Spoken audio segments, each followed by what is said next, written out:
Good afternoon, everybody. My name is Aaron Sheldrick, and I work for Reuters. 4 years after almost 4 years after the Fukushima nuclear disaster, Japan is in the middle of unprecedented change, not to mention uncertainty in its energy landscape. Reactors remain offline with no schedule for restarts. The country's once mighty utilities are still in dire financial straits. Growth in renewables has stalled as the utilities have pleaded lack of grid capacity. And the government is about to push through the most radical market reforms in the industry's history. Oh, and there's an election on. We have three guests today who can all shed light on the issues, some of the issues raised above, and many more. Over furthest to my right is Nobuo Tanaka, the former executive director of the International Energy Agency. Sitting next to him is Tomas Kåberger. He's looking at me how I pronounce his name. He is the executive board chairman of Masayoshi Son's Japan Renewable Energy Foundation. And on my immediate right is Tom O'Sullivan, the founder of independent energy consultancy Mathyos Japan. We'll have brief remarks of about 15 minutes each from each of them, and then I'll open the floor up to questions. May I just remind everyone to turn off their mobile phones and other devices. First of all, we'll hear from Tanaka-san. Thank you. It's already on? Yes. As introduced, I used to work for the IEA, so I'm using the IEA's presentation about the very recent World Energy Outlook 2014. The Maria van der Hoeven, my successor, came to Tokyo and present this last week, I think, or a week before. IEA said this year, very interesting subject about what is happening in the world. It's a lots of stormy situation. One is, the issue is the Middle East. Of course, Iraqi situation is very much, let's say, uncertain. The Russia is getting more trouble. And how can we cope with Russia? And Europe is certainly concerned about the gas supply from there. And another big challenge is this climate change. The COP21 is happening in 2050, next year. So countries are requested to make contributions. US and China made a big kind of pledge together and giving pressure to Japan without nuclear power, or India, who are trying to grow more with coal. So these challenges are very significant. So the IEA says in the last paragraph, will change in global energy be led by policies or driven by events? And this is a really challenging word for Japan too. We have plenty of global challenges as well as domestic ones. IEA says that history shows that, let's say, China's growth of demand is very much substantive. While OECD country will not grow its energy demand in the future, China will slow down. And this will give the chance of committing CO2 emission peaking around 2030. This is very interesting. The growth happens the rest of the world, including India or Middle East or Latin America or these countries. So the issue of energy security is moving toward this rest of the world. This is another supply side issue of shale revolution. In terms of oil importation, gas importation, who will suffer more toward 2035 is the importing country without resources. Korea, Japan is a typical one. It's stuck to the 100% range of oil importation, gas importation. They cannot get worse. So many of the users going right and upper side, while the big point difference is the United States. U.S. moved different way. That's consumer, supplier, and U.S. in the middle. So geopolitical advantage of U.S. by shale revolution is huge in terms of oil and gas, because oil and gas continue to be the very important source of energy. Fossil fuel dependency will continue, even with the lots of efforts we do for reducing it by renewables and nuclear. So U.S. holds very strong position on energy costs. This is the current, and this is that now, and in 2040, what will happen is this. The United States will definitely have a very strong advantage of cost of energy, thanks to shale revolution against Japan, against Europe, against China, and India is increasing. So U.S. position of the shale revolution, thanks to the shale revolution in terms of economic competitiveness and CO2 emission reduction also by switching from coal to gas, and geopolitical strengths because U.S. no longer need oil from Middle East, of course not from Russia. So the U.S. position to these regions is very strong, while Japan has a problem. And here comes this is another interesting chart. I don't want to get into too much, but U.S. shale gas will decline gradually after 2030. And Canada's oil sand is okay, Brazil will increase, but dependency to the Middle East will increase, even though they are very unstable geopolitically. So the world is moving toward a very unstable future in terms of oil supply. This is gas. The gas supply will very much diversified, thanks to Australia, U.S. shale, or East Africa, etc. And that's good news for importer, but still the LNG exportation is a very high-cost option, and Japan needs much cheaper gas, probably even from pipeline with Russia. Another issue of the IEA says is this retirement of power sector. So you can see that additions is really as big as the current level of power. So we have to build almost same level of electricity power capacity toward 2040, including renewables, nuclear, gas, everything. Who pays for that? Renewable will be a very important one. Tomas will be very happy to hear that, but it will surpass the coal as a leading source of power toward 2040. This is a very strong message, and subsidy will gradually subside because of the termination of the feed-in tariffs, etc. Still, big money is necessary to promote renewables, of course. Japan is now have a problem of power grid connectivity to make the renewables availability to be really generated and connected into the power system. Nuclear capacity will grow 60%. Japan, Europe, in the IEA scenarios will decline while increase happens US, India, Russia, and mainly China.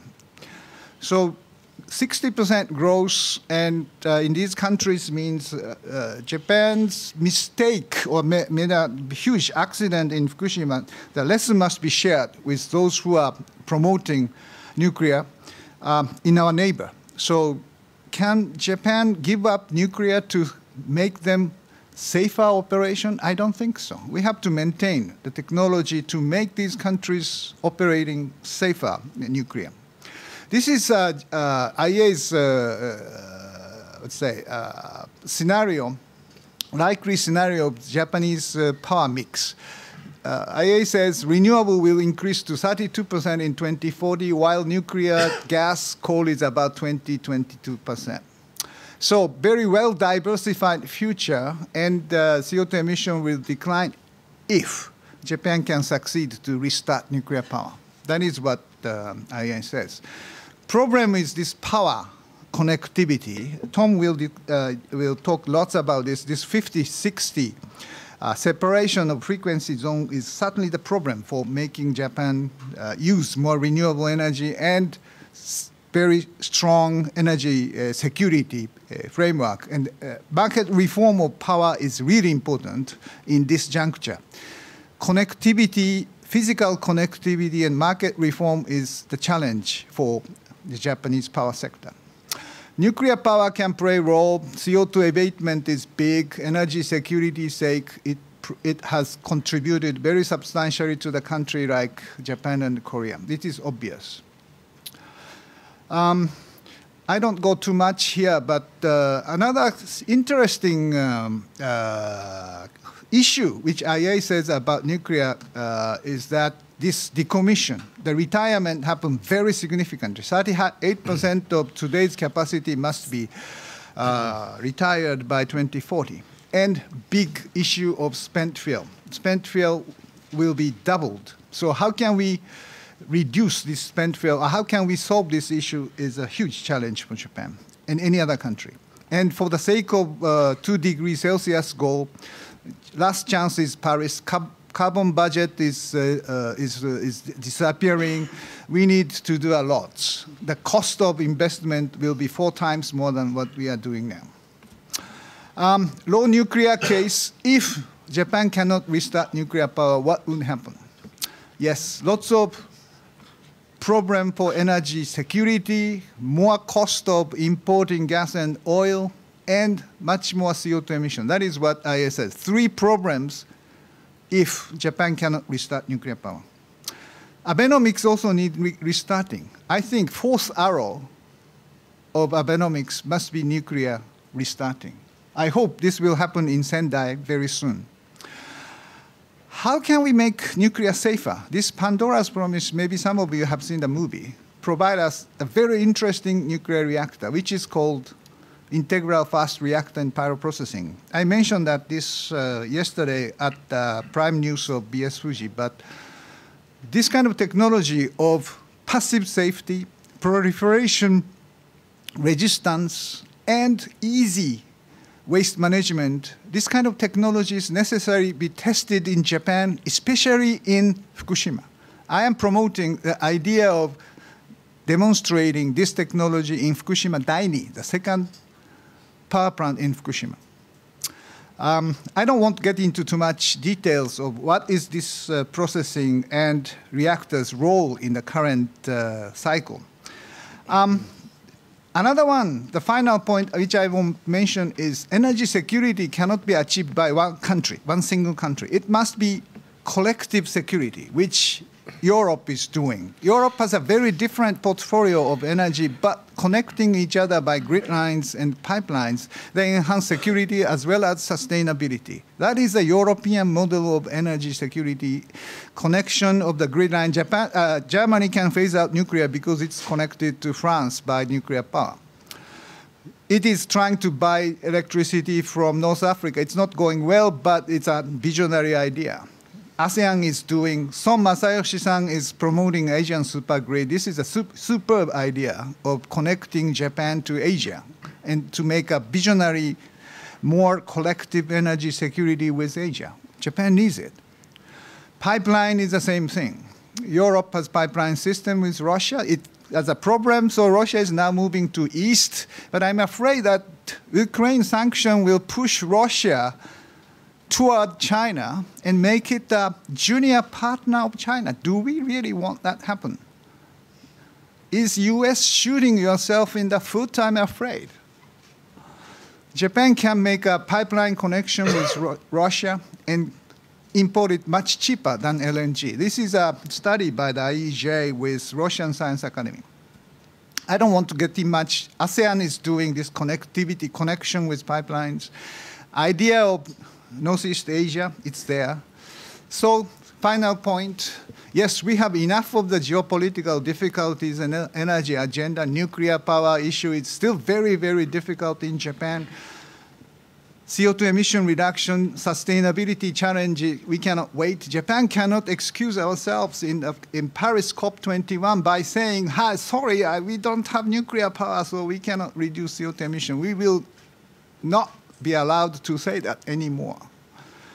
After China and the US is pledging, India and Japan has a serious problem next year if we cannot really respond to this.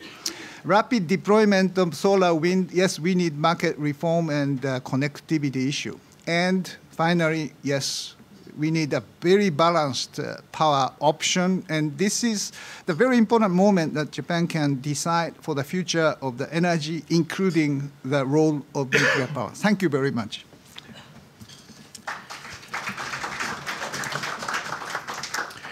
Thank you very much for that, Tanaka-san. That very brief but informative, broad overview of the global energy situation before talking about some of the challenges facing Japan.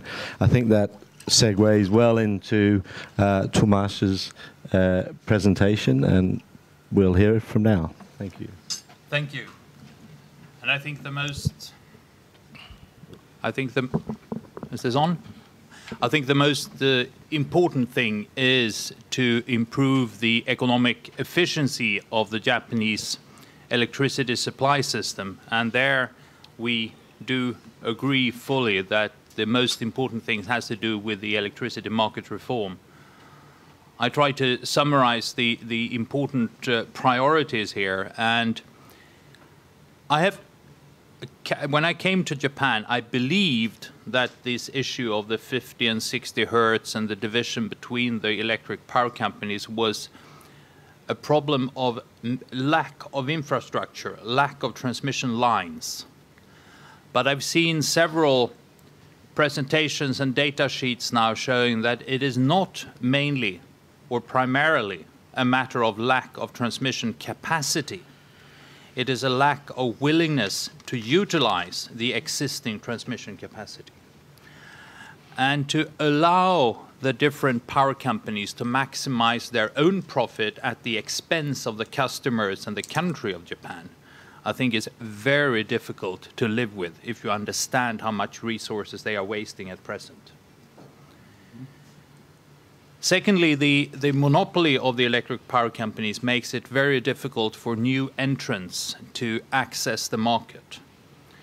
Even with the rules that are now coming from the renewable energy legislation, it is not certain for an investor that he will get access to the market.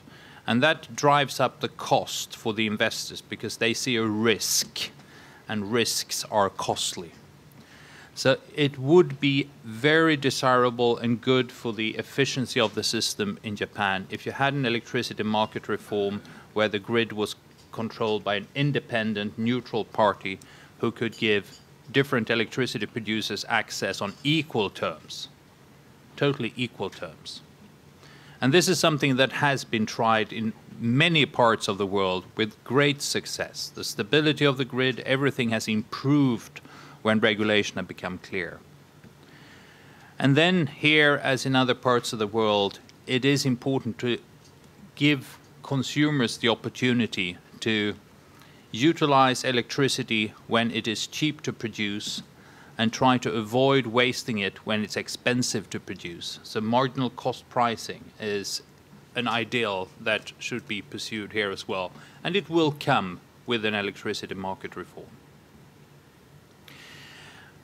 But besides the economic efficiency, which is urgent, and I think that may be the important arrow for Abe, where he said that he wanted to vitalize these sectors of the Japanese economy. This is a particularly good example to start dealing with.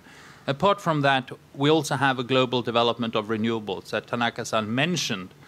And I think I can say a little critical that IEA over the years has failed to really predict how fast it would go. We agree, that is the case. But it has gone very well. And the reason is industrial development. And this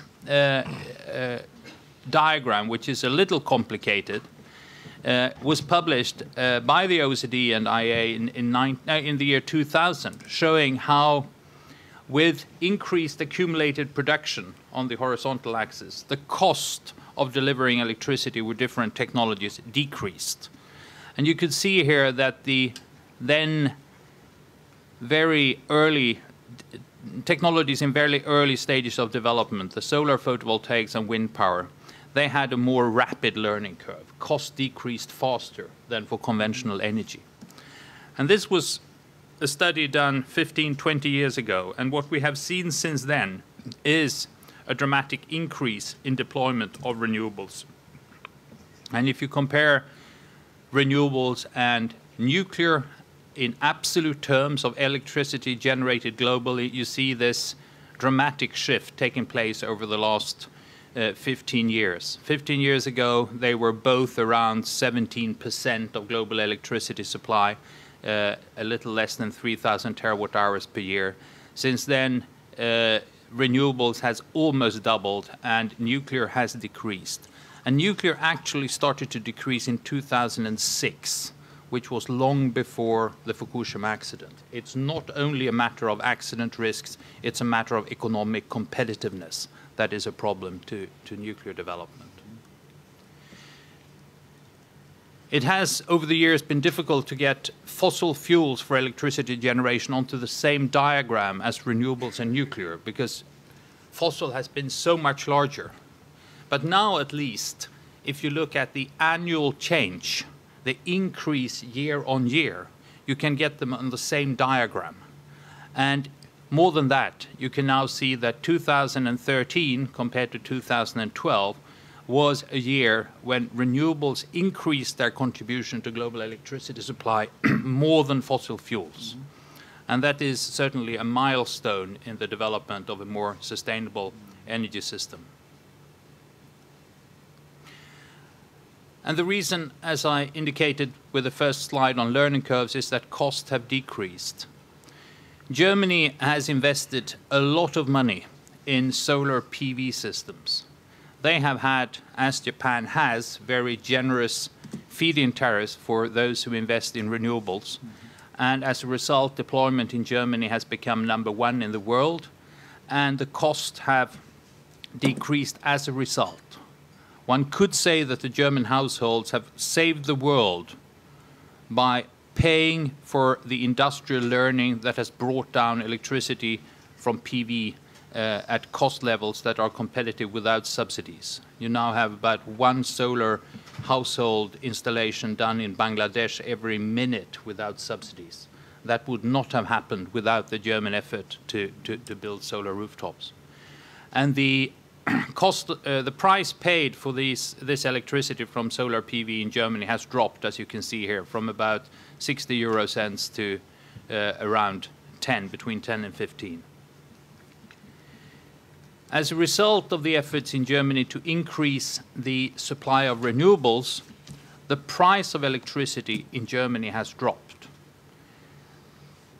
German industry can now buy electricity at a price which is approximately the same as in my native country, Sweden, where we have always prided ourselves and been very competitive because we've had much lower electricity prices in Germany, thanks to a lot of hydropower in particular.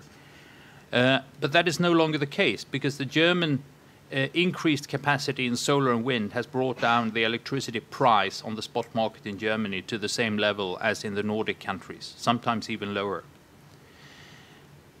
This is the price that the German industry pays. The electricity-intensive industry pays this lower price. The households in Germany are also contributing to the initially very expensive subsidies for solar. So the German households pay a lot, but the spot market price enjoyed by the industry has become very low, supporting the economic competitiveness of this industry in Germany. This diagram we actually compiled today at our office here in Tokyo. It is based on our data gathered on what the cost of solar rooftop systems in Japan has been from 2009 until today, and also the price paid by residential electricity customers. And we made a simple extrapolation of these cost curves and found that if trends continue as they have, in the second quarter of next year, buying a solar rooftop will give you electricity cheaper than buying electricity from the grid without any subsidies, also in Japan. Japan is not the first country where this happens, but in a few months it may be the case in Japan too. And the opportunity for households to increase solar PV production without subsidies may be quite significant for the development of the power system here. There are lots of savings in Japanese households that can earn more money to them as solar rooftops rather than putting them in the bank. But as I said, the cost decrease has been obvious all over the world. And in many cases, Japan seemed to have costs for renewables that are significantly higher than the rest of the world. And I'm trying hard to understand why renewables are more expensive in Japan than in other parts of the world. With all the qualified industries you got, it's very difficult to understand why Japan keep appearing to have higher costs for renewables than other countries in the world. You might know. I don't know. Oh. This is interesting. We'll have to find out. If you look at the US, in 2012, the Department of Energy reported that the cost of wind electricity from wind power plants built in 2012, taking into account the tax subsidy they have, adding that to the price paid, the cost was 6.2 cents per kilowatt hour, 6.2 yen per kilowatt hour. So 6.2 yen per kilowatt hour for wind power in the US in 2012. In 2013, they were down at 4.7 yen per kilowatt hour. That is lower than the feed-in tariff for wind power in Japan. Very significant. In India, they now claim that wind is cost competitive with new coal, and wind power investments have increased. In Australia, the cost of new wind power is down at 4 yen per kilowatt hour. In Europe, the utility major power company in Portugal, which is one of the countries that build a lot of wind power and have gained a lot of experience, they now say that the cost of new wind power onshore is 20% cheaper than gas and 1/3 cheaper than coal. And Denmark, which is the country that has the highest share of wind power in their electricity production now, they published a study, their energy agency this summer, showing that new onshore wind power in Denmark now cost approximately half of what new coal or gas-fired electricity would cost. And the solar development has been similar. Deutsche Bank wrote a paper earlier this year saying that now costs have come down so that solar can expand without subsidies, and the title was "Let the Second Gold Rush Begin." And India already this year reported that solar PV electricity is cheaper than electricity generated using imported coal. Brazil had a procurement process ending a few weeks ago, or November 5th, where they now the winning bidder, which I think was First Solar, offered significant amount, more than 1,000 megawatt of solar at $8.9 per megawatt hour. That's about 9 yen per kilowatt hour. And this is not small scale, this is large scale and at a quite competitive cost. And Financial Times reported that large solar and wind can now, as they say, outshine gas, being cost competitive with gas-fired power in the United States with all their shale gas. I'm not sure if it's true, but when a financial advisor like Lazard says it and Financial Times brings it on, it might be true.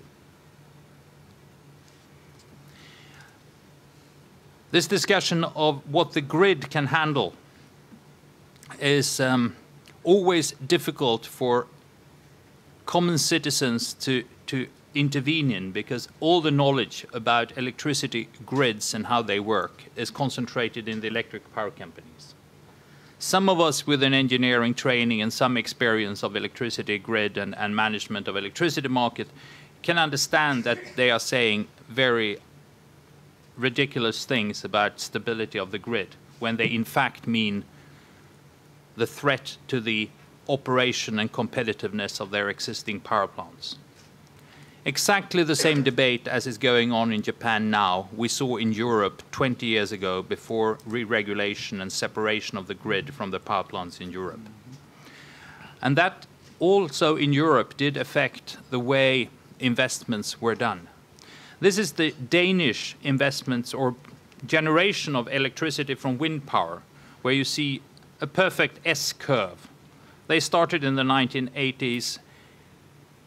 It accelerated around 1990, but then the power companies felt that this was competing with their coal-fired power stations, and they managed to block development.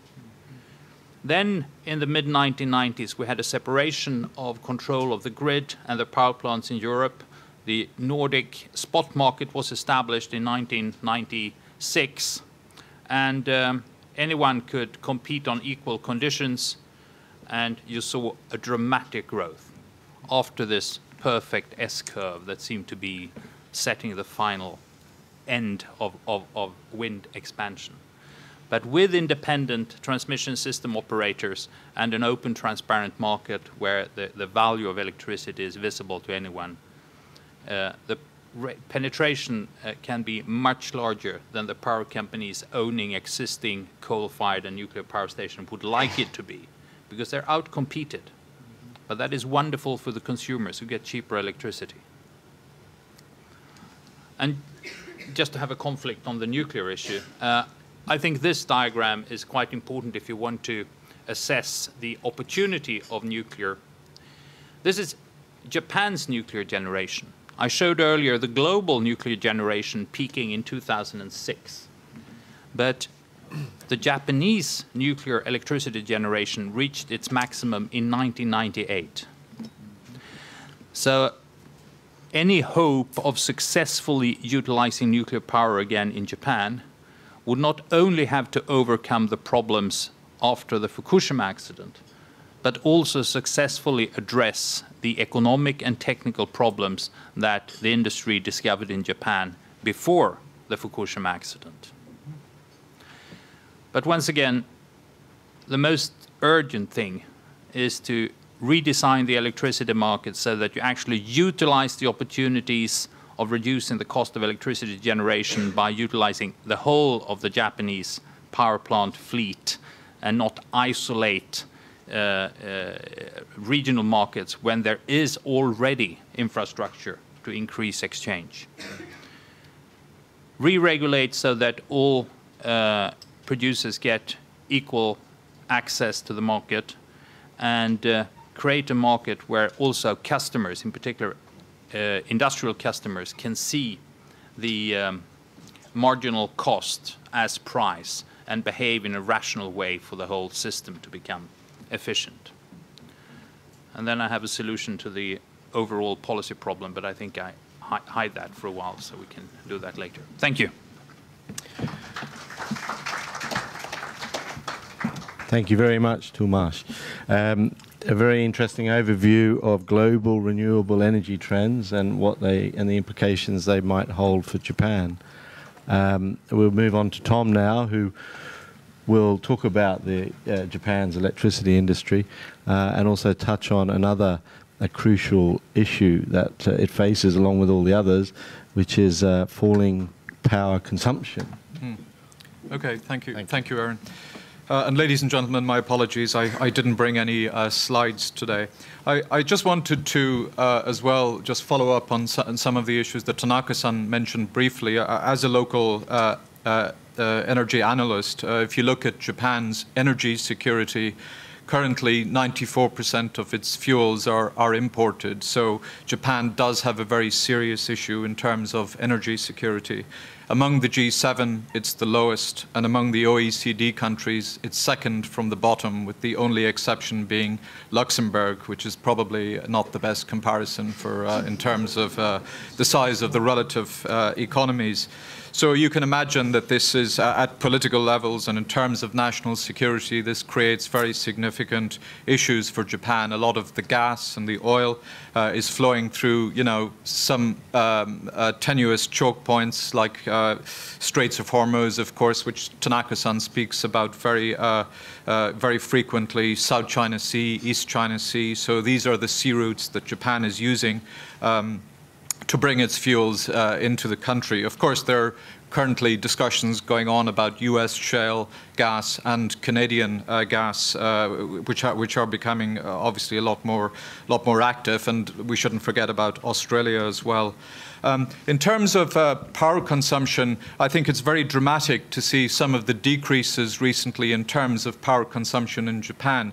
My estimates are for 2013, it looks like Japan overall power consumption is down about 10% versus 2010 pre-Fukushima. So this is about 80 terawatt hours as we calculated, which is equivalent to about 13 nuclear power plants. So these reductions are very significant, and they're probably attributable to a couple of factors. One is obviously conservation, which the Japanese are tremendous at. It's in Setsuden, as they call it. And of course, a lot of it's maybe attributable to industrial offshoring as well, where we've seen a lot of industries here, including the autos, pharmaceuticals, gas companies who are actually moving their bases to the southern United States, where power is cheaper. So I think that continues to be something that we should watch in the months ahead, and we're continuing to see these declines month on month. Thomas touched on the cost of power in Japan, and as many of you who live here know, Japan is probably the fourth most expensive electricity market in the world as it stands today, after Denmark, Germany, and possibly the state of Hawaii. Obviously, the Hawaiians have significant issues getting their gas and getting their fuels from the lower 48 and elsewhere onto the islands there. In terms of the electric power companies themselves, the 10 monopolies, their fuel costs are currently running about $70 billion. So this is very significant, and it's a $30 billion increase compared with 2010 pre-Fukushima. So this has, destroyed their balance sheets, and it's going to take them a long time to recover. Of course, rates are being increased as we speak. Every 1 yen increase in our power charges is equivalent to about $9 billion. So these guys can, as they increase rates, and I see this morning there's some discussion about TEPCO increasing its rates in December because of an inability to restart Kashiwazaki. So, but these charges are very significant, and as I said, if you're selling 900 terawatt hours of power and you increase 1 yen per kilowatt hour, it comes to about $9 billion of additional revenues for those guys. In terms of the deregulation of the power sector, I think this is obviously very welcome. Japan is coming from behind here. Europe's obviously done this decades ago, the UK, Germany, etc. And the end of the rent-seeking monopolies is probably, if Prime Minister Abe is re-elected on December 14th, then we expect the next tranche of deregulation to roll forward with his new government in place. There's a couple of fundamental problems, though, we think, with the deregulation program. One is it doesn't address the wholesale market, and this is where we've seen the German companies experiencing a lot of difficulties. There's been huge capital destruction in Germany by the power companies because of the very low wholesale rates in Germany, and I'm sure Thomas will have some comments about this. And then the second issue, of course, is the grid. So we're seeing that the grid will be legally unbundled from the electric power companies, but it won't be ownership unbundled, as I think Thomas refers to it occasionally. So this is a fundamental problem still. These 10 monopolies will own the grid, and it's going to be very difficult for independent power producers to get their power into the system. In terms of renewable energy, and Thomas has covered this, obviously we're all aware that there's a backlog of 70 gigawatt of PV, of solar power. But unfortunately, if you look at biomass and wind, it has been rather disappointing. So these are two technologies that don't seem to be making a lot of progress in Japan as we stand at the moment. They will be revising the feed-in tariff in the next couple of months. So, we probably will see some increased incentives for wind energy and biomass moving forward. There are, of course, the above-the-ground energy sources, and geothermal which is below the ground, of course, but still a very clean energy source. Again, because of the onsens the opposition from some of these organizations, geothermal is still also way behind. And of course, one of the problems we've had with PV is that MITI, because we don't have an independent TSO, MITI has been approving all of the Ministry of Economy, Trade and Industry has been approving all of the PV applications without understanding what the grid constraints are. So again, this is a fundamental weakness. If we had a TSO, an independent TSO, as we call it, transmission system operator, they would be able to assess it properly and determine where the grid constraints are, be it in Hokkaido or Kyushu to the south. And of course, one of the things that Japan is facing as well is because, to get on to nuclear, I think nuclear is going to have to play an important part in terms of bridging Japan's power requirements. We're still only 2% renewable energy in terms of consumption in Japan. A lot of, if you exclude hydro, sorry, Thomas, excluding hydro, which is, the way people look at this. We've had hydro for the last 23 decades in Japan. So it's 2% of consumption. I also think we need to look at renewable energy in terms of what it's generating rather than nameplate capacity. So our estimates are that nuclear will need to restart, and there are 48 reactors out there. We think 26 probably may be extremely difficult to restart. So we're looking at maximum possibly 22 reactors restarting, and 5 to 10. Maybe in 2015, for those of you who are interested in those numbers or want to challenge me later, that's fine as well. But we 5 to 10 reactors possibly next year, and as Tanaka-san said, starting with the Sendai reactors in Kagoshima, which have been approved locally by the local people down there.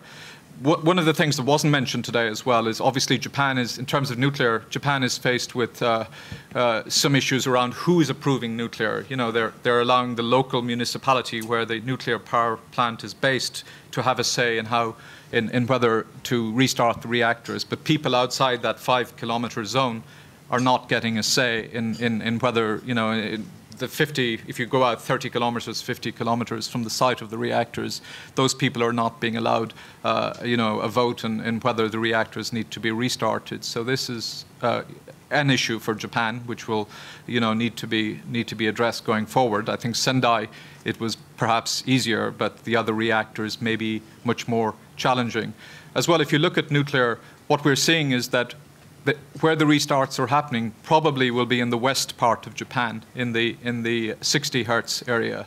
We're not seeing a lot of potential to restart reactors on the east side of Japan, which is where where a significant part of the electricity demand is based, obviously, including Tokyo. So the only exception might be Tomari in Hokkaido, which is only 5 years old. It's the youngest reactor in Japan. There, they may stand a chance of restarting it, but Kashiwazaki and Niigata looks difficult politically and technologically as well. So I think, Aaron, that's probably where I would leave it. Yeah, thank you. Thank you very much for that brief but very interesting overview of the Japanese scene after what we've heard from Tomas and Tanaka-san. We'll open up for questions, although I can see a hand up over here. Did you want to make another point or ask a question, Tomas? I just wanted to comment two things that Tom said.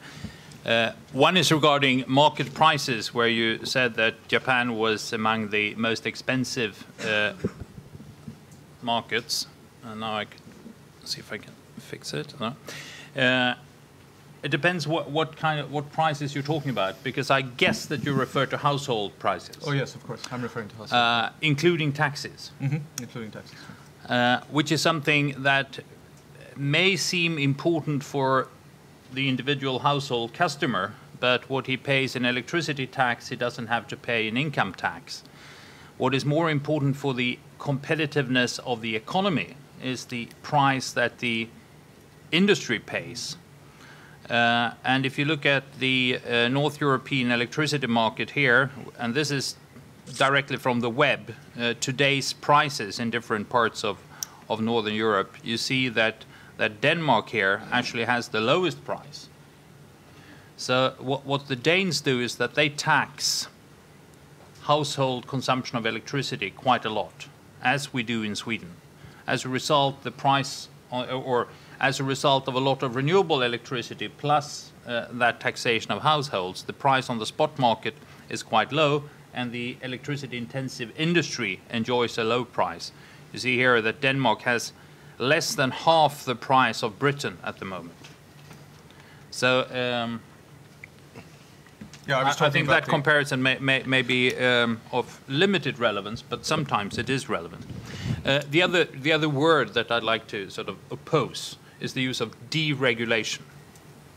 If you want to introduce a competitive market, you need quite a lot of regulation. I was on the government commission in Sweden in the mid-1990s, that when we re-regulated the electricity market. And we knew already then that you do need very clear regulations to ensure that small actors on the electricity market get the same rights as the big ones. So you need very good regulation. To claim that it's deregulation is misleading. You need regulation to ensure the right of the small producers and consumers on the electricity market.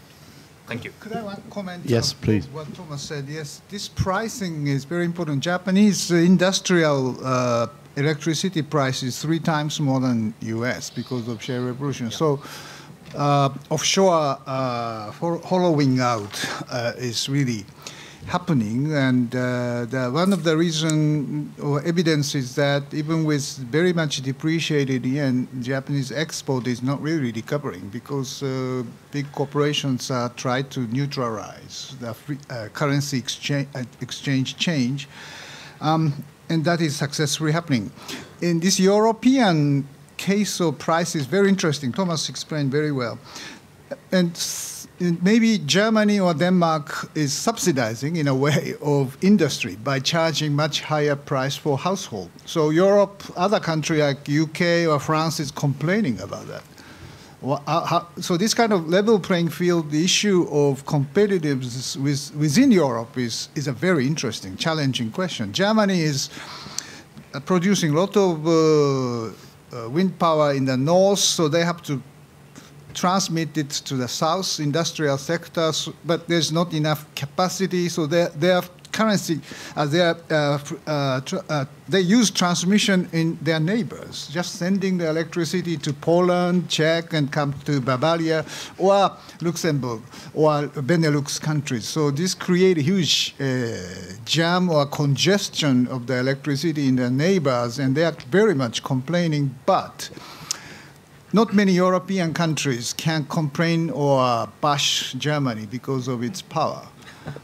So European connection is creating a good thing and bad thing, because all these power policy, let's say, energy policy must be coordinated much better in one market. That is the nature of the Europe, and good thing is, yes, enhancing security by transmission, free transmission of the power or the gas pipeline, but the cost is managing it, and you have to pay Brussels for the higher fees for this management. Thank you for that. Any more responses? Tom, do you have any final point you'd like to make? We seem to have a little bit of... Just one question which Tom raised about this, why Japanese renewable cost is so high. I don't have the quite good answer for that, but one of the reasons which IEA's expert of the renewables told me is that maybe the very high feed-in tariff is spoiling the effort of reducing costs of renewables. Maybe, because Japanese, as Tomas says, Japanese feed-in tariff was set too high. Unbelievably high, just helping some of them and let's say making a project and investment, but cannot be really generated and transmitted to the final user. So I used to say that the feed-in tariffs were ridiculously generous, but at the same time, you see, as you mentioned, there is no biomass power being built. There is no geothermal power being built. There is almost no wind power being built, despite these all being competitive in other parts of the world. So here, despite the generous feed-in tariffs, there are other barriers that are homemade in Japan, creating unnecessary costs. And exactly where they are may be difficult to say in detail, but I could say that I know that the lack of legal rights to access the market and the risks involved is important. I understand that the planning, permission, environmental impact processes that are created are not particularly predictable or even good for the environment, but they are very time-consuming and costly. And there are some technical specifications on wind power plants and biomass-fired power plants in this country that are extremely different from technical specifications in other countries, which makes it difficult for suppliers from other countries to come here and provide technologies which increase the cost. Solar seemed to be the successful example. So feed-in tariffs can be lowered, and I showed that you had gaining experience and reducing the local cost. But I don't think it's correct to say that the feed-in tariffs have been creating costs by spoiling, because it's only in the solar where people have been able to make profits. The others have just stopped because of all the other barriers. Okay, thank you for that. I think Tom wants to make one point. We're going to restrict our panel here because we need to open up to the floor. But please, quickly. Yeah, one thing I forgot to mention is that, of course, the competing fuel for nuclear in Japan at the moment is gas. And as many of you are aware, there are huge investments being made that are being funded by Japanese, financial institutions. The numbers are really enormous. And in Australia, it's in the region of $200 billion. In the United States, in the Gulf of Mexico, it's another $200 billion. In Canada, nothing has started yet, but it's, in the region of $180 to $200 billion. So all of that is going to have to, be monetized for the developers at some point. So this is something we need to watch going forward. The other issue in terms of renewables that I've been disappointed about is the Japanese government has not told the electric power companies to take a 20% share or a 25% share of renewable energy. That discipline is missing in Japan. We call that in the industry renewable portfolio standards, and the Americans have done that in various states. But, Hokkaido has not been told to, get 15% of your power from wind and get it into the grid by this date, and the same in Kyushu for solar. So. Yeah. Thanks very much, Tom. I think Tokyo is the only part of Japan which has set a target of 20% by 2025, I believe. Well, we generated a little bit of controversy on the panel, but I think they all agree that costs need to come down. Anyway, without further ado, I'll open up to the floor. One question per person, no speeches. Who'd like to ask the first question?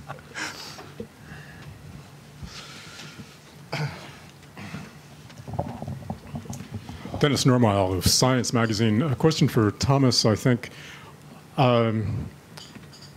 Could you briefly outline what the regulatory framework is currently regarding renewables, how it is about to change?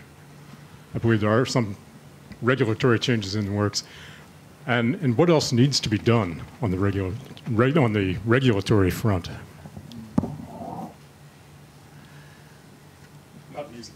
Yeah, but let's try to give a simple answer, despite the question being difficult.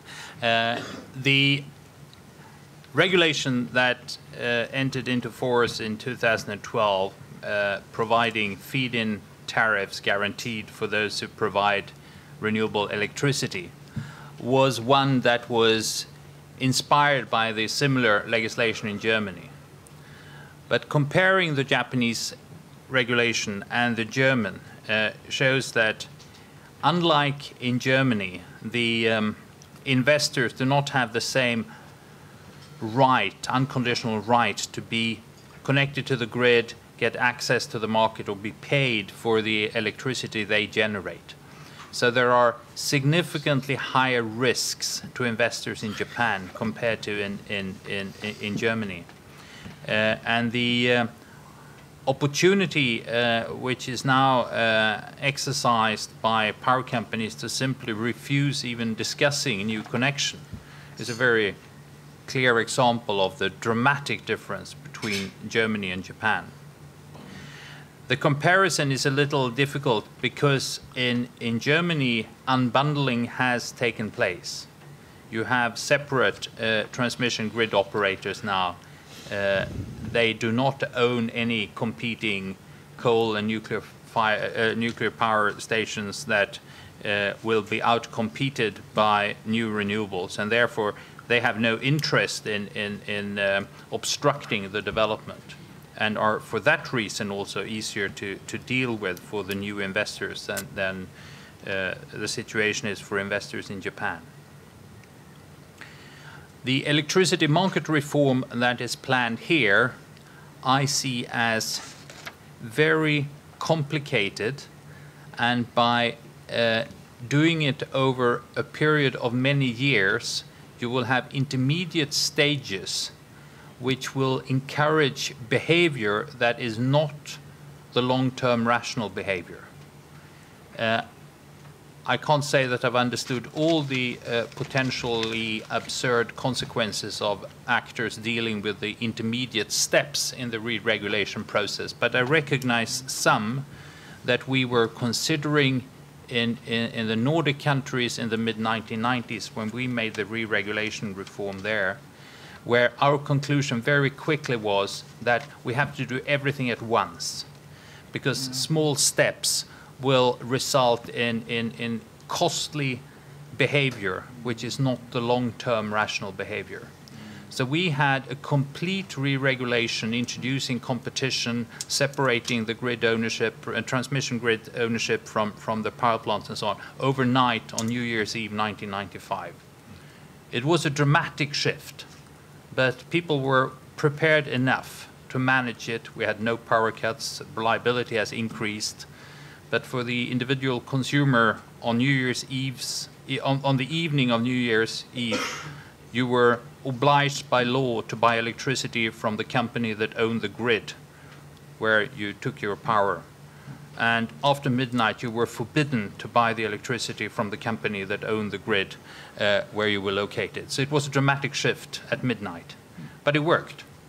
And immediately, companies could start doing what they should do to be efficient and competitive in a competitive market. Did not have these intermediate steps, and I'm a little worried that these intermediate steps will encourage economically inefficient behavior and provide opportunities to create barriers for the full competition to ever succeed.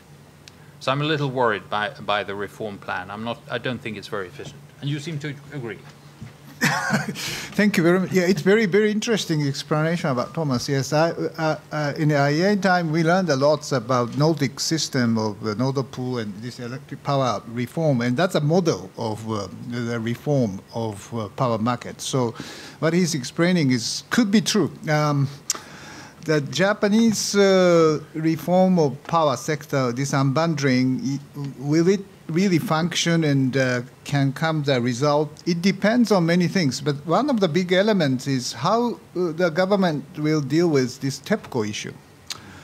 TEPCO collapsed and it's nationalized. So the survival of TEPCO, for me, I think, it's my personal view, but I think the only way that TEPCO can survive as a viable entity is to become a transmission company. TEPCO cannot really restart nuclear power in Kashiwazaki. The best way is to sell the Kashiwazaki to somebody who wants to operate. Japan Nuclear Power or Tohoku or whoever. Or even to the European company. Why not French company can come in and invest here? Who knows? So by doing so, the TEPCO can be a very strong but regulated transmission company in Japan. And Japanese reform should really encourage the strong Japanese power company rather than weaken it. And because my let's say, vision is that Japan, just like Europe, connecting grid line each other and power company now investing other country, cross-border, and competing each other. So even the Portuguese electricity company is a very strong player in the renewables. Spanish, same thing. If you cannot invest in Italy, you invest into Czech and buy the power from there for nuclear. So this kind of cross-border investment and competition happens in Europe, and that is a very important model for domestic Japan as well as our connection with our neighbors. It is very difficult at this moment, but that is a model. So for that, the long-term plan, just as Thomas said, should incorporate that kind of future of the power companies. And if the current government is ambitious and innovative enough, probably this is the answer. And if it happens, this unbundling will be very successful and will open the way for much more renewable use in a friendly manner. Did you want to respond to that question as well, Tom, or shall we go on to the next one? No, you can go on. Yeah. Yeah.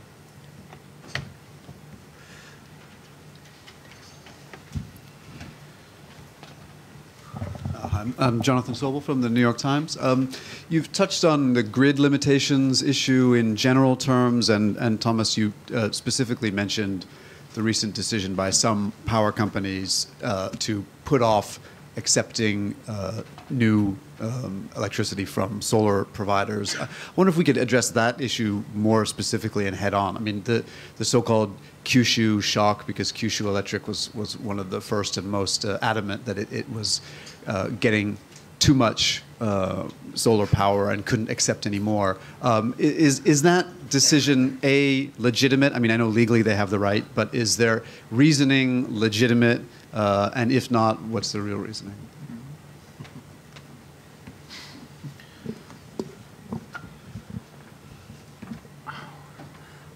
Legitimate is a little difficult to address, but I presume that it is to protect their economic interest, not for any technical difficulties or that it would be against the interest of their customers, but it's against the interest of the power company, the owner of the existing power plants that will be outcompeted and not able to provide electricity to be paid for when there is low-cost renewables available instead. The problem is there because very few people can see the real data and what is really happening. And I was playing here a little bit with the website of the Nordic spot market, where you can in real time get the data on what is produced, how the transmission lines are operated, and what the marginal cost or the price of electricity is every hour during the day, on the day-ahead market, and the regulation prices with very short notice during the day. So everything is transparent, which may be just as important as the efficiency of the market itself, because it provides equal information and insight to all investors and actors in the electricity market. And that we lack in Japan. It is difficult to find these data in a clear way. But the whole idea of owners of some power plants being able to say that other power plants are not allowed to sell to customers is obviously one that is discouraging any new investors. Can I just... Yeah, please.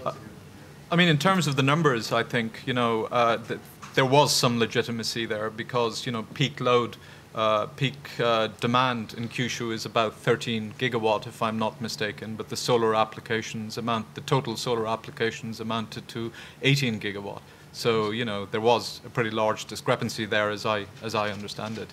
And of course, it shouldn't be lost on us that the first reactors that will be coming online are also from the Kyushu region. So, they may have serious grid issues. Although those two reactors are quite small, they're only 600 megawatt each. But, the grid will need to accommodate that power when they come back online in February or March next year, whatever the date is. But the idea that it's a definite limit where you pass peak load is not really economically true. You may want to invest in wind and solar, even if you know that for a few dozens or hundreds of hours during the year, the electricity price might be negative. Then you switch off.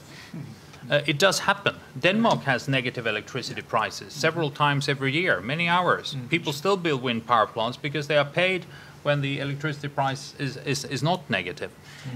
So that's not an absolute limit either. But in order to get a fair basis for decision making, transparency is very important, and an electricity market which actually shows what the marginal cost of generation is at each moment, so you're paid in a fair way. That's what's important. Tanaka, would you like to? Yeah, I agree that to manage this discrepancy issue of the capacity as well as the generation proposal is there. So IEA has been warning Japanese government that this feed-in tariff will not really solve the problem of renewables here. You have to do the homeworks of the reform of power market as well as very good grid connection, including 50-60 harmonization issue. So the homework wasn't done, but politically in hasty manner to introduce feed-in tariffs. So the consequence is just predicted. But the first, before investing in the grid, use the transmission grid you already have. Yeah, well, that's obvious. Yeah, okay, yes, that is, Thomas, that's a very important issue. Yes, IEA made a very interesting case study about the possible cost increase of engaging more renewables into Japan. And their analysis is very interesting. If lots of more innovative or systemic changes of the Japanese utilities or market will facilitate, there are lots of renewable use, like demand-side control or storage or curtailment of supply by negative pricing, etc., or other, more friendliness to the renewables in the system will definitely reduce the cost. So I don't know, I'm not getting into too much of the details what should be done technically here and there, but yes, you're right. If the utilities getting more friendly as a whole set of Japan, yes, I think we can use more renewables in the system. But regardless of whether we deploy any more renewables, it would be a very good thing if the existing transmission system was used to reduce the cost, even within the current power plants. Then, true. Of course, it would also increase the opportunity to absorb more renewable electricity already with the current grid. And then when you invest in renewables, as one of the brilliant PhD students at the university where I've been working in Sweden found out after extensive computer modeling, it was better to build the wind power plants where the wind is blowing than where it's not blowing. And she managed to convincingly show that this was the case even if you had to build rather long power lines. So, yeah, well, that is another point which Japan can utilize more solar as a peak. In the hot summer. Yes, if the cost of solar PV is getting less and less, why not use it more in the peak time? And if Tokyo can use much more of the solar, I think the cost will decline. Right, and if you do not take into account the fact that building power lines in Japan seem to be quite difficult, you could build a lot of wind power plants on Hokkaido, where the wind is blowing, and build a power line to Tokyo, and it might still be cheaper than building power stations close to Tokyo, because the cost of the power line is small compared to the reduced cost of building the wind power plant where the wind conditions are very good. Few dare to think like that, but it is economically very sensible to spend a lot of money on power lines. And you could get around possibly the problem of building power lines on land in Japan by building subsea cables around the coast instead of going on land where you have to negotiate with all landowners. Okay, thank you for that. Let's move on to our next question from Raj.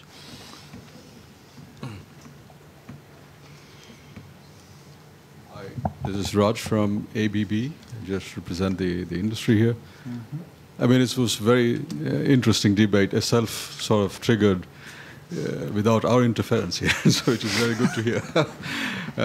The question I have is, anyone in the panel can answer. I mean, I'm quite new to Japan, but at the same time, I would like to understand, there is a debate around the cost element for reinforcing the grid and also the introduction of renewable, which is fair after the 2011 incident. My question here is, how has the electricity rates historically been in Japan, even before that? And why was it so high historically? I mean, that's one question I have. And the second one is somebody mentioned in this panel regarding energy independence. I mean, if I understand it correct from different articles, Japan has plenty of high potential areas for renewable. And the dependency of 94% is a no-brainer. I mean, if you have to really get out of it, can it not be a discussion which involves optimization of generation, capex, and transmission enhancement or grid enhancement, which together could play a role in actually making an energy independent situation for Japan? Thank you. Who wants to have a go at that one? Or those two? I can always be. So. Maybe as Japanese, I have to answer that question. One of the reasons why the rates of Japanese electricity is high in historically, yes, it's one of the reasons is it's simple. Japanese government or Japanese utility think that energy security is a fast issue to achieve rather than the efficiency or the cost or the price. So whatever you generate, whatever you import, LNG, it doesn't matter. We just pass through the cost to consumers or industry. But still, we enjoy a very good industrial competitiveness, so who cares? Well, that was a policy before. But after March 11th, so 2011, it's no longer true. The cost is increasing dramatically for the industry. It's creating more problem.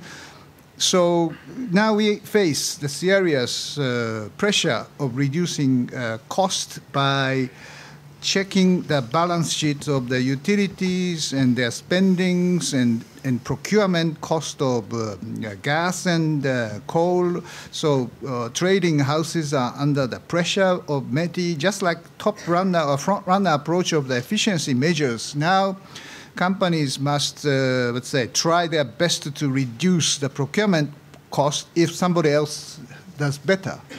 So this kind of pressure is now exerted on Japanese energy industry.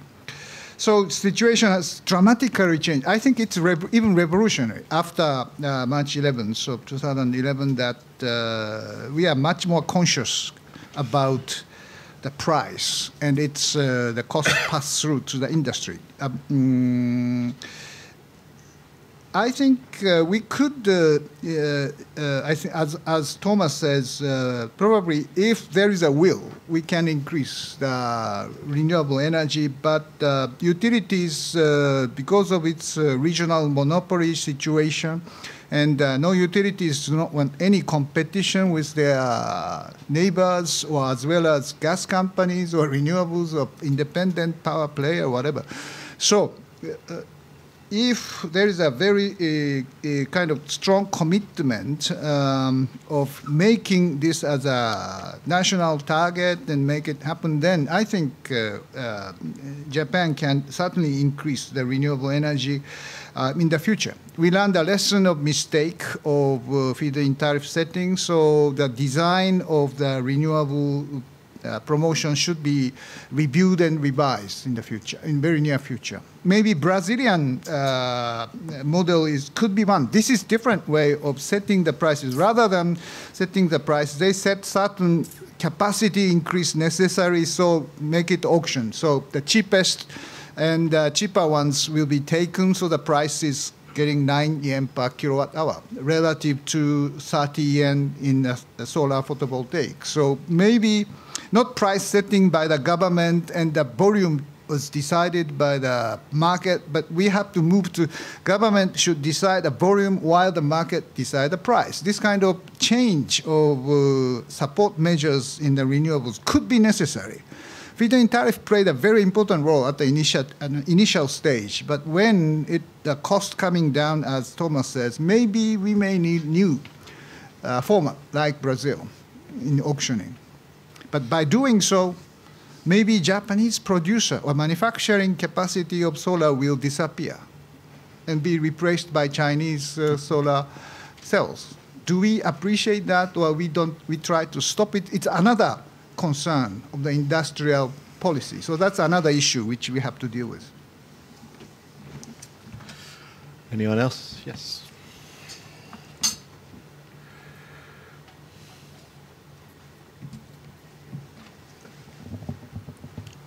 Makoto Honjo, associate.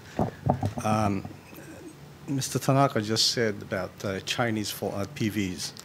And I believe that one of the major reasons why the cost of PVs have come down is because of major overcapacity in China of PV production. And when that when the Chinese PV producers realize that they are not making money, but they are being subsidized by the government, they might, or maybe the Chinese government might start screwing them and saying, well, you know, cut back your production capacity, and then PV costs might go up. And I think there is a case to be made about how the Chinese will perform in the long run in the PV market, because nobody is going to be as competitive as the Chinese, as far as I know. That's part one, I think. Is there a question coming out soon? Well,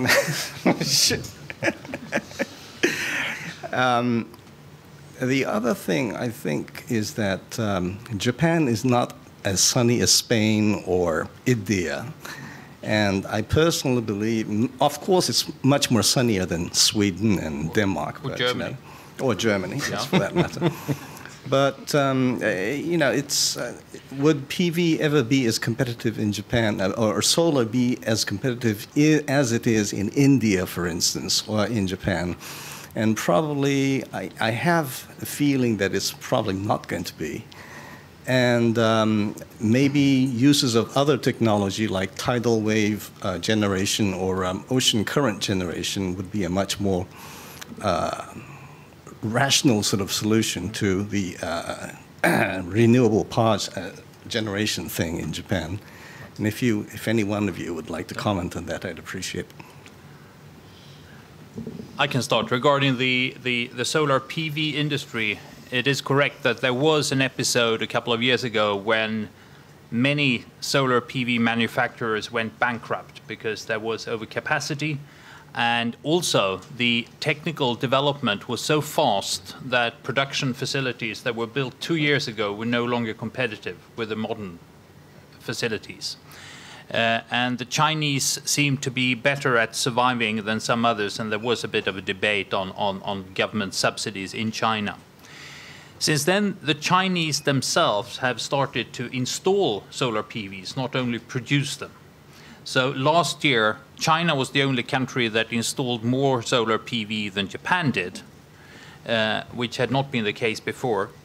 And they are continuing to install a lot of PV in China, and they have increased their target for 2020 to, I think it is now, well, I think the NDRC said possibly 200 gigawatt by 2020, and that's a lot. In their previous 5-year plan, they had 180 megawatt, so it's more than a factor 1,000 in increased ambition. But the solar PV industry globally is now doing quite well, and it is not only the Chinese who are competitive. I think this Brazilian winning bid that we discussed was actually supplied by American First Solar, not by a Chinese manufacturer. I even believe that the Japanese solar PV industry can be competitive again. The Japanese industry used to be world leading, dropped behind a few years where there was very little Japanese market for solar PV, but now as the market has reappeared, the Japanese industry is getting engaged in the development again. And once again, I see no reason why this very qualified industry in this country cannot become competitive. And especially as the currency development has been such that the yen is weakened, the competitiveness of Japanese solar PV industry should have an opportunity to improve.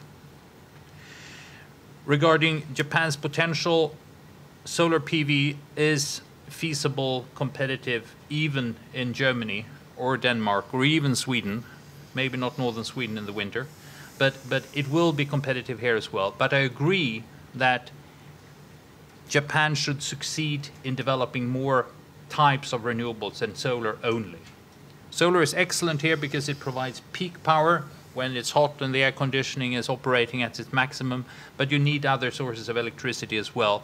And wind power has a fantastic potential onshore in Japan. There is lots of land available, unlike what some say. The sea current, offshore wind, possibly wave power in some parts of the country are feasible. But wind is immediately competitive. Wave and current technologies are less developed globally. But Japan could be a pioneering country in leading that industrial development. Can I just maybe add one comment there as well? I think the Chinese government have allowed one solar manufacturer to go bankrupt, so it doesn't look like they're you know, adverse to doing that. My other comment would be, just like your SoftBank iPhone is made, you know, it's not necessarily made in Japan, it's actually probably made in China.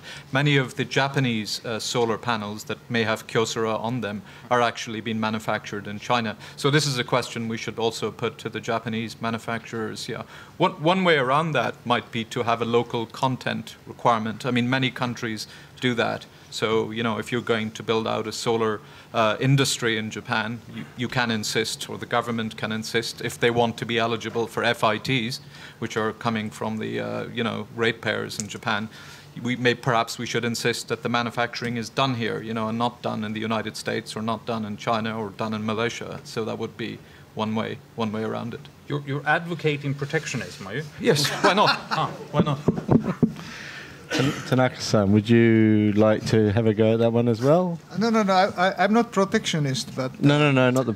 Well, you can address that issue. Well, I have been engaged in the trade negotiation, by the way, when I was back in MERI. So this dumping issue or countervailing duty for the subsidy is coming. Yes, definitely in a future trade, this environment-related or climate change-related technologies will be the focal point. And there are many innovative lawyers in Europe and Japan, and they are trying to use lots of the articles of the trade of doing environmental protection. So this is a kind of, how do you balance the value of protecting environment or climate change vis-a-vis industrial competitiveness? And this is another very, very important and difficult issue that we have to face with. Seems to me, from your comments, all of you, that one of the big issues here is transparency and, to a lesser extent, legitimacy. We have an election on. To what extent do you think these issues are going to get discussed in an intelligent way? And either way, to what extent is Abe going to ram through some of the necessary changes, particularly forcing the utilities to accept renewables and other forms of energy, and also transparency? To any one of you. Well, I'm not Abe-san, so I cannot tell, but probably, I think, let's say, he's very serious about many issues. Unfortunately, energy issue has not been really in his first agenda. He has many agenda about this collective self-defense or consumption tax raise or not. So unfortunately, energy hasn't been. He understands. I think it's a very, very important issue. So restarting is important. He knows that. But I think after election, and if he gains a comfortable majority, so he may engage in a more reform or say policy in the energy sector. And to make the policy of, let's say, best mix of the energy for the future, including nuclear, including renewables or gas procurement, all these issues cannot wait. So I think transparency is certainly a very important issue of the power reform, and Tokyo Electric must be treated in this way or that way for its future. So all these issues, just as Thomas said, should be solved once for all. And this is a really challenging and stormy situation of the energy sector in the future, as I said. And I hope that election will give a good kind of direction for the politics to move ahead, because IEA has always saying that the change of policy in the energy infrastructure, regardless of the sector like nuclear or renewables or gas or whatever, if the government changes and the sudden change of policy certainly discourage the continuous investment for the very long future, 40 years, 50 years thing. On-off policy is very much detriment for the energy policy in the future. So I really don't want that energy sector, energy policy is treated as a focal point like nuclear issue in the election. This should not be the election issue, but maybe discussed among politicians and set the kind of agreement or consensus to the future of Japan, and set it and will not change even the government changes. Ministry of Finance made a great success of gaining the three-party agreement on consumption tax raise when the Democratic Party was here. That's great success. Unfortunately, METI failed to make a consensus on the energy policy, including nuclear. So, well, this is a kind of comparison, and so I strongly believe that politics must take this energy issue much more serious, and to make a bipartisan or multi-partisan consensus out of them. I'm not Abe-san either, and I haven't seen any opposition, and I haven't heard any real promises from Abe. But I have a little proposal for him to solve the two problems of the nuclear decommissioning and liabilities and the potential bankruptcy of some of the power companies because of this and the closing of reactors, and on the other hand, the need to establish a national transmission grid. And if you try to solve these problems at the same time, one way would be for the government to say that they can take over all the nuclear reactors and waste liabilities from the power companies. This will be a cost to the taxpayers, but it will avoid driving the power companies bankrupt, maybe pulling with them some of the banks, which would be a great difficulty for the government to clean up afterwards. But they should say that if we're going to take over the nuclear liabilities for the waste, we should get the transmission grid. So then the government would control the whole national transmission grid, and from that on you could deal with the nuclear liabilities that are unavoidable anyway. But what you could avoid is further inefficiencies in the transmission system and electricity market, so the government can open a transparent, competitive national electricity market where the power companies could compete with their remaining mainly thermal power plants, but also the hydropower plants and whatever they have, and allow new entrants to come in and compete on equal conditions. And just as important, from that on, the investments in transmission capacity would be done by a national entity, making investment, choosing investments for the benefit of the national system, unlike now when the regional monopolies are protecting their own economic interests when they take investment decisions. So if Abe-san wants something to go to election with, that's my humble proposal. Yeah, just being on the ground here, my take on this is, I think it was Bill Clinton who said it's the economy, stupid. So I think this election is about the economy. But I think, one of the things that Abe is discovering is that, these higher power charges are eating into disposable income. Yeah. So whether you call it a tax or you call it a power rate, it is impacting how the electorate think, across the Japanese islands. So my take is, yeah, it's all about Abenomics. We're in an official recession 2 years into since the last election in December 2012. So, you know. Okay, well, we won't explore that one further. We're running up against time here. Does anyone else have a question, apart from Dennis, who'd like to ask a second one? But can I offer to Khaldoon first, please?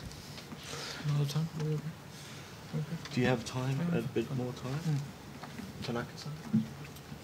One question. Thank you, Khaldoon Azhari, Panoramic News. I produce also. I'm a reporter for UAE and Qatar news agency and newspaper. So my question is about crude oil. What is your vision for the oil market and production The oil price, yeah. in the near future and midterm? I just want to be sure that my income doesn't change very much. Thank you.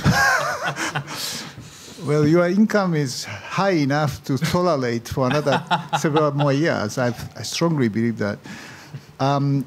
When I was the head of the IEA, I will never comment about the price level in the future because I always make mistake. But I'm not there to make any prediction. I mean, IEA said recently in the monthly oil report, said that this oversupply situation will continue because of the very healthy production in the North America of oil, and even with this ISIS or Islamic State movement in Iraq, Iraq production hasn't been declined. And Libya is recovering, so supply side is very good, while demand side is very weak. Europe is in recession, China is slowing down, India slowing down, Japan is not really in a good shape.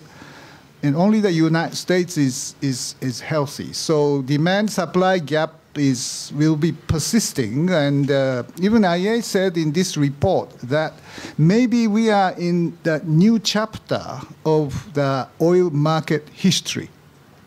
So we will see what the OPEC ministers will decide today in Vienna. This is a very important meeting, what Saudi Arabia will decide about the reduction of the quota or not. There are three options. One is just stay as it is. Second, maybe no decision but delay for a couple of months and to see the market. Or third is making a small cut. Because IEA says that the current call on OPEC is downward revised about by 1,300,000 barrels per day. So that means sending the message that OPEC can reduce the quota by that small amount. So if they don't take any action, the market will decline further, maybe $70, even $60 per barrel. So will it sending a very tough message, and how the American shale oil, shale gas developers may respond with this price? The Saudi wants to test the resilience of North American shale. So will Saudi continue this low up of price by sustaining its budget, or this $60 is not really sustaining in terms of their budget? So it depends on these elements the decision will take. So I don't know, but majority, we discussed this before this seminar, but majority is probably they will maintain status quo and try the resilience of North America or Iran or Russia or Venezuela.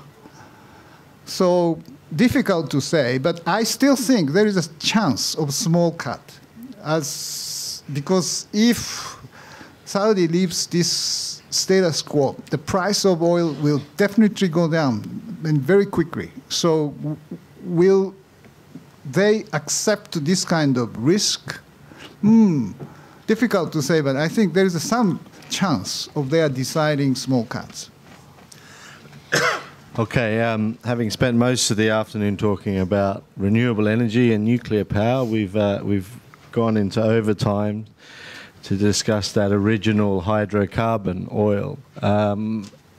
Does any of the panelists want to make any final brief remarks before we close this very informative and lively session? We talked too much. Okay. As I said, we've gone over time. That we certainly haven't escaped any controversy. Energy issues in Japan will probably remain very controversial, whether the politicians want to talk about them or not. But with that, we'll have to close, I'm afraid. I apologize, Fujita-san.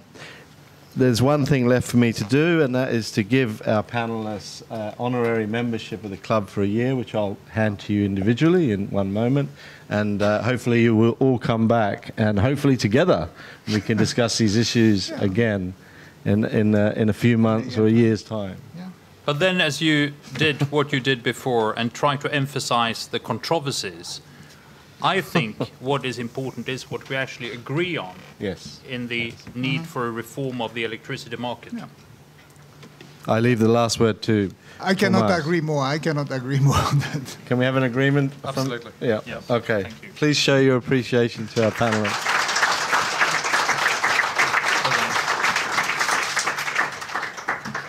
Thank you very much.